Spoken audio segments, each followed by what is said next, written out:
All right, hello. We're ready and live. I am Stephen Morrison. I am the author of Jürgen Moltmann in Plain English. See if it focuses there on it. On a great cover design there by my friend.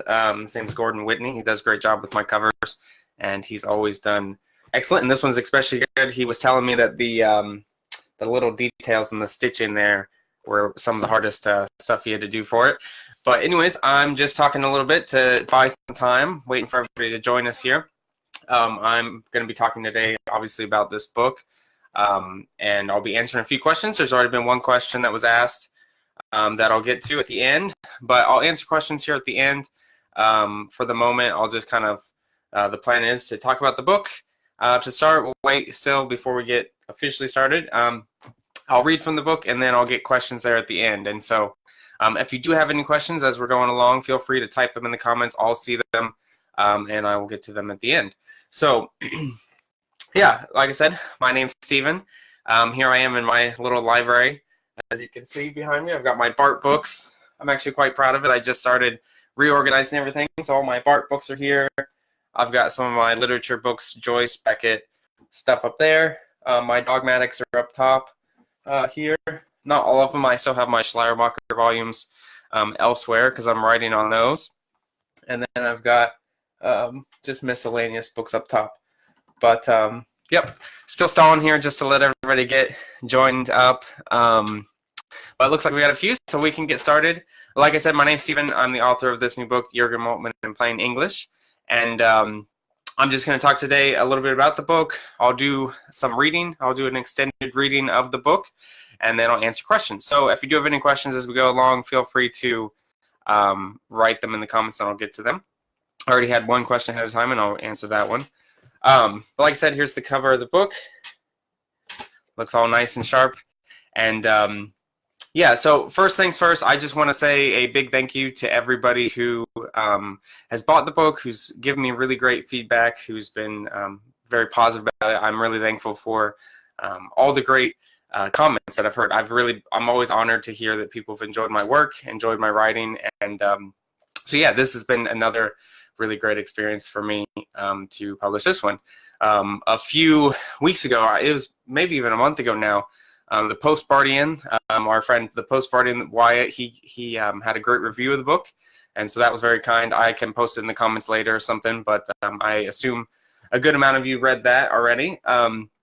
But yeah, so I just want to extend a big thank you to everybody who's read the book, who's enjoyed it, told me they've enjoyed it, and yeah, I'm excited. I'm still working on this series. The next one's Schleiermacher in Plain English. Was actually writing that one a little bit earlier today. I'm kind of in writing mode for that one.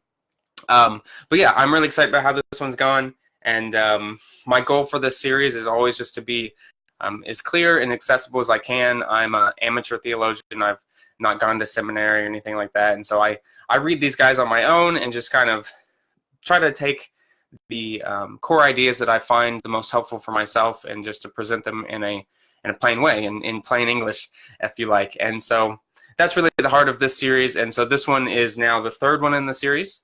I did Bart and Torrance before this, and I'm really proud of this one. I think it's the longest one I wrote from the other two. It gained probably about 10,000, maybe 20,000 more words than the others. So there's a lot to say about Moltmann. I really appreciate his work, and I think he's really fascinating, and there's a lot to it.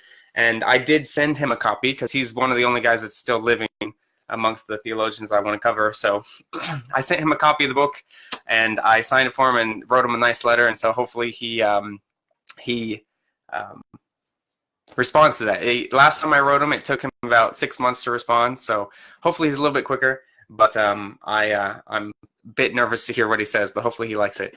So yeah, I think that's enough of an intro. Like I said, biggest thing I want to say is just thank you to everybody. And a few comments. Yep, hello. Hi. Hi, Mom. And then, yep, Schleiermacher. I'm excited to get into that one. So I can talk more about that at the end. And any questions for either the Bart or the Torrance book are open as well. And I can get to questions about those at the end or future projects about Schleiermacher. Okay. All right. So What were we gonna start? So I said hello, talked about the project. So I'm going to read two sections from the book directly. I wanted to do a little bit more actual reading than I've done in some of the other live videos. So I'm going to start with the first section, which comes from the second chapter in the book.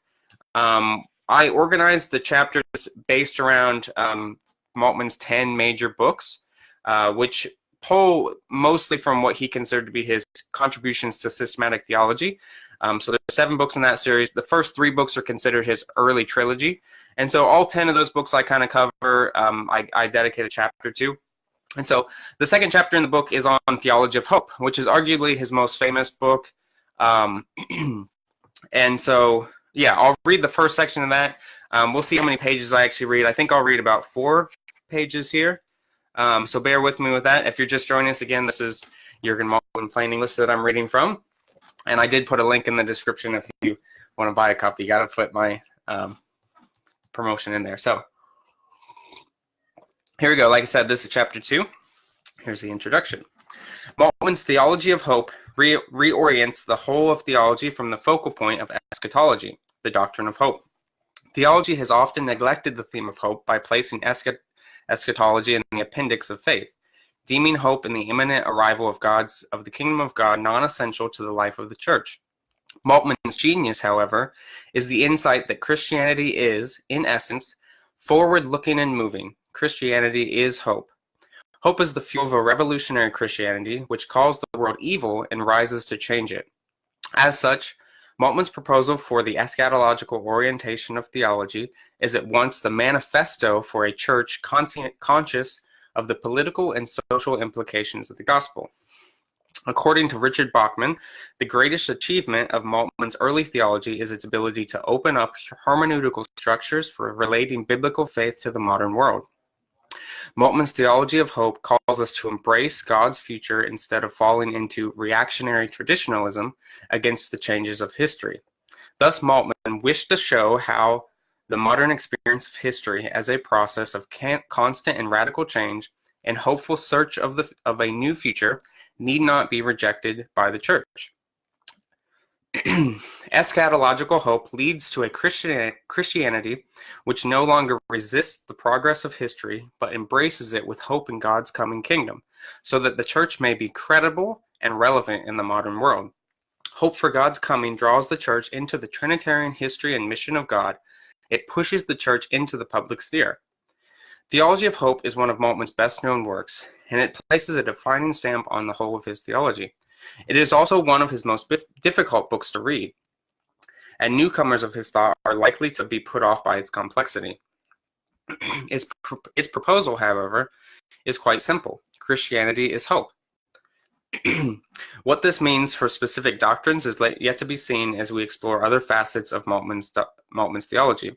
Here we will only focus on a few of the critical insights that are necessary to appreciate his eschatological orientation by examining how Moltmann relates eschatology to God's self-revelation and the lordship of Christ.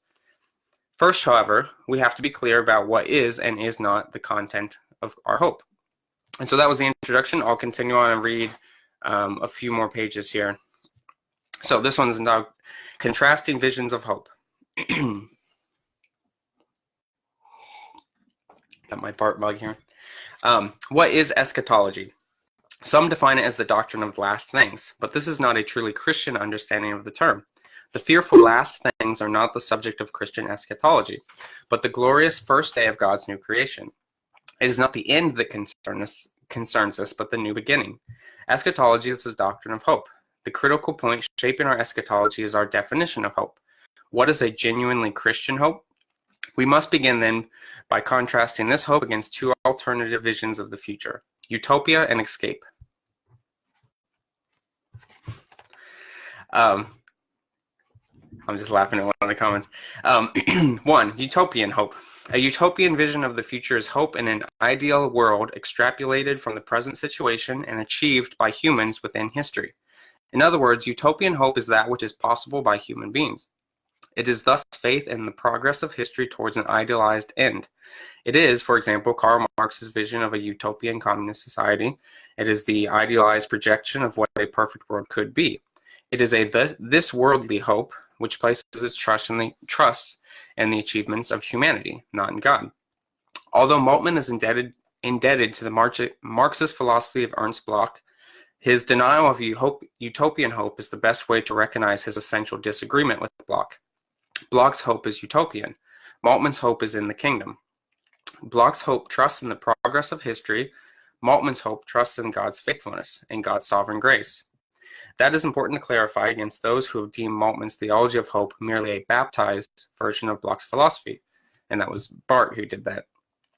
Moltmann's hope is not a Marxist utopian hope disguised in Christian clothing, but hope thoroughly founded on Christ and his future. The kingdom of God is not the result of historical progress. It is not of this world. John 18:36. In the culmination of history, in the eschaton or final I always read these words, I never know how to pronounce them, so forgive me. Parousia, I think is how you say it, the arrival of Christ, God's kingdom would dwell on this earth. When our hope is in the abilities of powerful leaders or nations to create utopia within history, then it is a misplaced hope. God alone is our hope. God will be faithful to the promise. Neither faith in progress or the strength of nations will bring about the kingdom. That means no kingdom, nation, or ruler of this earth should take the place of the kingdom of God. We pledge allegiance to no other Lord but Jesus Christ.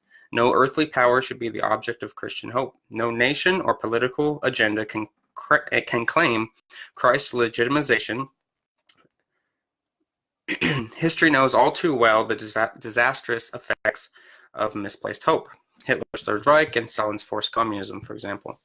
Both leaders slaughtered millions in the name of a false hope. Utopian hope is faith in humanity and the progress of history. Christian hope is hope in the faithfulness of God to the promise. It is hope in the coming kingdom.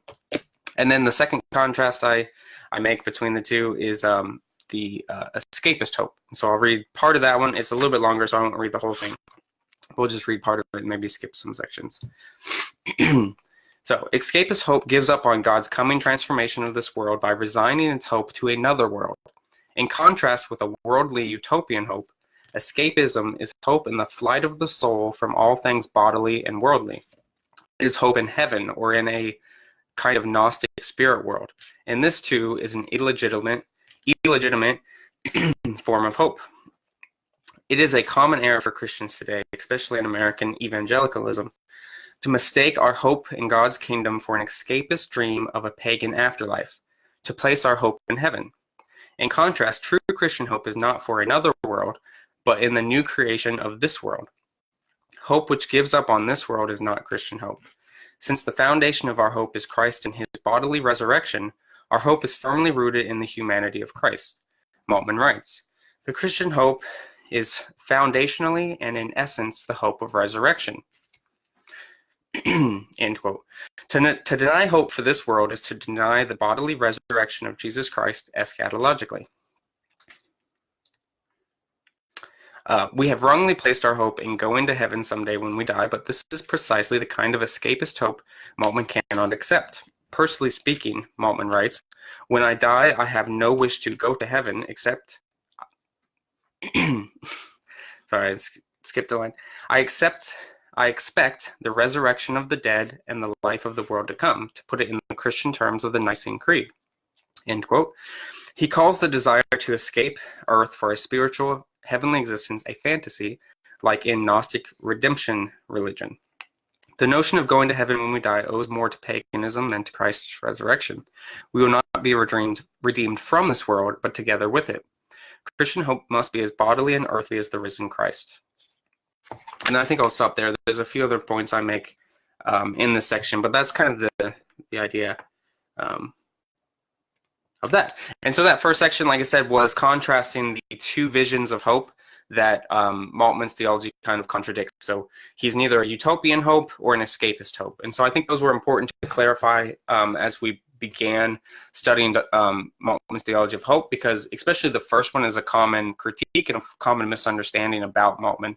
He's often kind of pigeonholed into being a Marxist or because of his indebtedness to Bloch, somebody who is more philosophical or whatever. But it's truly a Christian reorientation that he's after.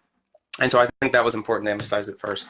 And so that was from the second chapter, like I said, on theology of hope. Now I'm going to jump a little bit like some of the other books in this series, I kind of organized the chapters. I would do main chapters, and then I would do what I called sidebars. And the sidebars were kind of a fun way to more illustrate some of the more practical effects of these doctrines that we're discussing, so more pastoral things. Or in other times, I would use these to combat like common errors or things like that. And so they're kind of like sidebars, and so they intermix between the chapters, and they usually are based off of the chapter. And so this one comes after what chapter is that? Chapter 7. Let me just check real quick. Chapter 9. I was totally wrong. So this sidebar comes after chapter 9, which is on Moltmann's book, The Spirit of Life. And so this sidebar is kind of a personal reflection, a little bit based on the insights of Moltmann's pneumatology, which is what I study there. And so this sidebar is called Live Slowly. And so I'll read that one. Get a little more water here. Just say hello to everybody who's joined. Have a few more faces. I'm just reading from my book, Jürgen Moltmann in Plain English. My name's Stephen again, and here we go. So this is that chapter. I realized a growing dependence in my life on my smartphone and on various other tech devices, including the internet. I found myself spending hours a day mindlessly scrolling Facebook, Twitter, or reading news stories. So I decided to do something about it, to consciously take a step away from the digital world and enter life. I decided to live slowly, even if for just one day a week, and to remember what life was like before instant distractions. Inspired by Moltmann's theology of life, I decided that every Sunday from now on, I would live technology-free, no internet, phone, or computer. This experience has taught me that one of the greatest signs of our apathy to life is in how often we are willing to give in to distractions.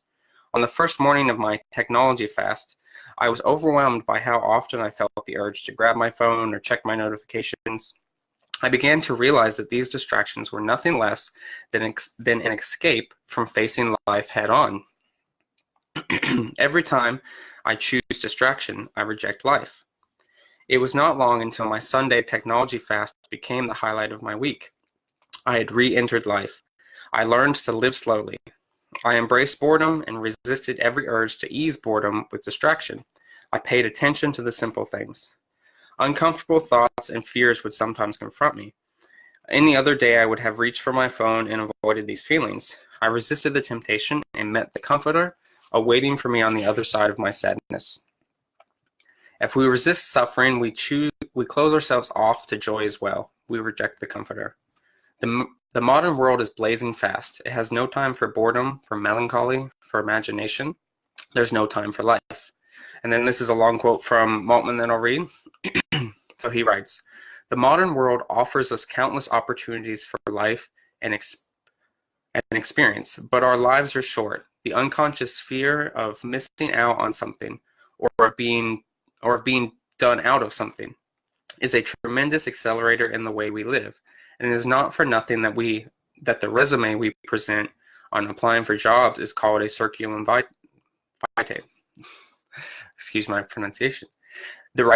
Which is translated the race of our lives. Everything about us is modernized faster and faster, and we hurry and rush from one place to another in order to experience something. We collect more and more experiences and consume more and more rapidly without any apparent limitation of the speed. Fast food, fast life. But it is only the person who lives slowly who really experiences something of life. It is only if we digest what we experience that we have experienced something. It is only if we eat slowly that we enjoy what we eat. It is only if we pause over an impression that we can absorb it. The unconscious fear of death hounds us through life, and life passes us as we hurry past it. And yet we do not have to run after every possibility. One reality is of more value than 1,000 possibilities. And that's from his book, In the End, the Beginning. And so I'll just read. There's a little bit left in this one. I'll finish reading that one. Technology can be a tremendous blessing, but more often than not, it becomes an escape from fully embracing life. We become slaves to the devices we use. We resist the sadness we feel and reach for distraction. We resist the melancholy feeling of growing old. We resist our deep fears and of never being good enough. However, when we distract ourselves from all these things, we distract ourselves from life. A culture of fast living has led to a profound apathy for life. Indeed, as Moltmann writes, it is only the person who lives slowly who really enters life. Yep, I think that'll be good for that one. Yeah, and so like I said, that was at the end of, kind of towards the end of the book. If you see here, you can see towards the end of it, after some reflections on Moltmann's work on the spirit of life. And so, yeah, that's just some of the examples that I wanted to read from the book. Just a couple, just to give you a little taste. Like I said, there's a lot of contrast in there where there's aspects that I really wanted to focus on more of the theological side of Moltmann's work, and then other times like this one where I really wanted to emphasize more of the pastoral aspect, things that can kind of challenge us in daily life. And so I feel like it was a good mixed bag of those two things, those two strengths. And so, yeah, I hope those both were kind of a good taste of the book. If you haven't read it already, if you have read it, hopefully you're enjoying it and you come across those and like those as well.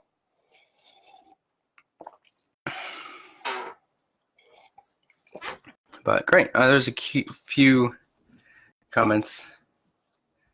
Not sure what you mean by the common errors, but you'll have to let me know what you mean. But all right, so that was my reading from the book. Hopefully you enjoyed that, and hopefully you enjoyed that little taste, and it urges you to go out and get your own copy of the book. Like I said, I put a link up in the description, and hopefully you guys enjoy that. But I wanted to answer some questions, so if you had any questions you wanted to type in real quick to ask me about either this project, my BART project, something about the Torrance project I wrote, any of the previous books, or something in the future. Like I said, I'm working on Schleiermacher at the moment, kind of working through his stuff, getting my thoughts together to write out. So if you have any questions about any of those things, feel free to write them below, or I don't know, anything in general. I can try and answer it. Someone says they like the book. Thank you. I'm glad you do. But yeah, I had one question in line I was going to answer. So I'll pull that up real quick.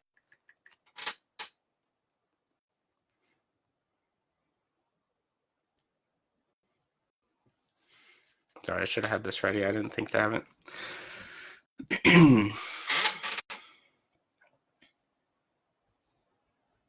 Okay, so the question was, what's the difference between a theology of hope and eschatology itself? And so I'll just answer this briefly. Actually in the book I deal with it in two different places. It's a common misconception that Moltmann's book Theology of Hope actually isn't eschatology in itself. It is and it isn't, because it's more about the orientation of how we do dogmatics, how we think about Christianity. And so it's a reorientation of the Christian faith in the perspective of hope. And so with that in mind, his first three books really had that intention in mind, that how to see basically the whole of the Christian faith from one perspective. And so the Theology of Hope was about reorienting the faith towards the perspective of hope, that Christianity is forward-looking and forward-moving, and all of that. And so that was his reorienting book. Later in his systematic contributions, he wrote The Coming of God is his actually eschatology proper. And so that's where he actually goes through specific doctrines of eschatology. He deals with God's coming and the new creation, the millennium, all this stuff. And so the two books are actually separate, but they're interconnected, of course, as most of Moltmann's thought is. But the Theology of Hope is primarily, it's about the orientation of theology, about what a theology should and can look like, what the church should and can look like if we orient ourselves towards hope in God's coming. And so, yeah, that's the big difference between Theology of Hope and eschatology proper. And so someone's asked, how do you get the book and how much is it? I think it's $16.95 for a paperback and then $9.99 for an ebook. You can buy it all over the place on Amazon is the link that I put above. And then on all kinds of digital websites for sure. You can get it on iBooks and Barnes & Noble and all over the place like that. You can also buy it directly from my website, sdmorrison.org. So either way, you can find it there. So, yep. Were there any other questions? Anyone want to post a quick question? If not, we can wrap it up and end there. like I said, I'm really thankful for everybody that has got the book, that has liked it, enjoyed it, and I don't know that. And so I'm really proud of it. I feel like it was a good book, and of course I would say that, but I'm not necessarily objective. But I hope those of you who have read it, it's been encouraging to hear that some of you have enjoyed it as well. So if there's no other questions, we can kind of wrap up there, but it's been fun to kind of talk about the book. Hopefully reading about the book gave you a little bit of a taste of what it's like. And yeah, thanks again. I'm really, really thankful for everybody who's got it, and thanks for joining in here for my little live talk. More of a just reading from the book, I guess, than questions and answers, but that's okay. That works out how it is. If you're catching the replay and you want to ask a question, you can, and I'll try to comment back in the comment section. But like I said, link for the books above if you want to get it, and if not, I hope you guys have a great night and enjoy. Yeah, Steven signing off. I'll see you. Thanks.